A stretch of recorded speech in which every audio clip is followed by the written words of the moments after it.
mahal ng Pilipinas, si Rodrigo Roa Duterte. Maraming salamat, Bongbong Marcos. Binigay mo sa amin yung pagkakataon na yan na makikita ng mundo na nagkaroon ng President Rodrigo Roa Duterte na kung saan bawat Pilipino sa Europa ngayon ay nandun at hindi siya iiwan.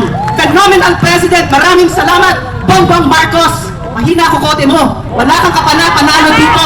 Paling. So,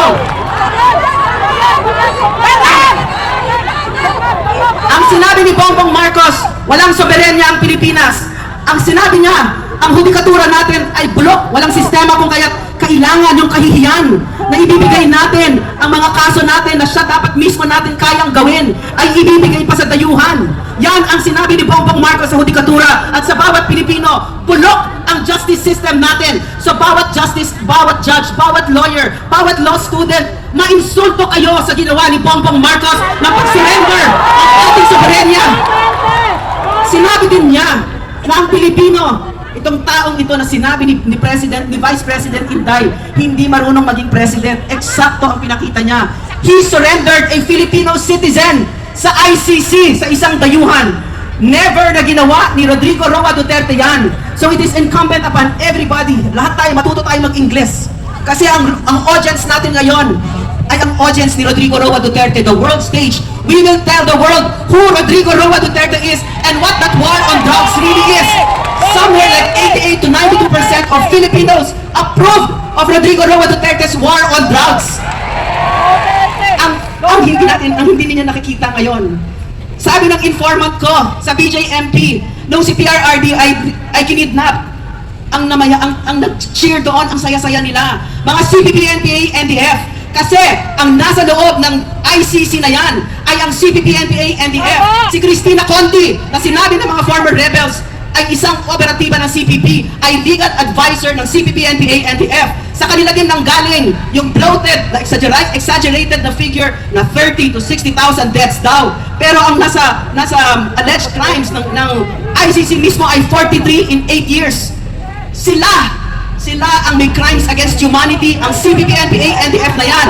At namimeligro ang Pilipinas ngayon kasi ang tingin ng CPP, NPA, NDF ay panalo na sila. Sandali na lang, pababagsakin na nila ang gobyernong ito. At madali yan kapag ang leader ay ganyan, katulad ni Bongbong Marcos. So, magkakapit-bisik tayo dito. Dumadaan tayo sa isang madilim na kabanata ng ating kasaysayan, pero sa aking pananaw, isa rin siyang kabanata na punong-puno siya ng pag-asa kasi matatanggal na natin ang CPP, NPA, NDF pag nasabi natin sa mundo, yung ICC na yan, nasa loob niyan ang CPP, NPA, NDF, mga komunistang teroristang nagwasak ng Pilipinas at sila ang nasa likod ng injustice na pag-kidnap ng former president with the collusion of the Marcos administration. Sila na mismo ang nag-amin. Sila na mismo ang umamin na the orders came from the office of the president. Very damning. So may I please talk to the international audience. Rodrigo Roa Duterte is the most beloved president of the Philippines. I had the privilege, I had the honor, I had the blessing to serve under such a president, and his trust and approval ratings from the time he sat in office till the time he stepped down until now is unprecedented in the known democratic world. And there is a reason for that. Rodrigo Roa Duterte comes but once in his lifetime. And this government of Bongbong Marcos kidnapped him. He wasn't given due process. He was taken in an airplane that the office of the president himself rented so that he could be kidnapped and brought to Hague. This Philippine president took his own citizen and surrendered him to the ICC, a kangaroo court, a court that has no respect from the international community. And I believe that none of us are separate, that we are all united. It doesn't matter if you are Filipino, or if you're from Hague, or if you're Chinese, or if you're from the United States. We are one. And this is happening all over the world. The lies that are being told by media about leaders who are real leaders are happening. The ICC is happening.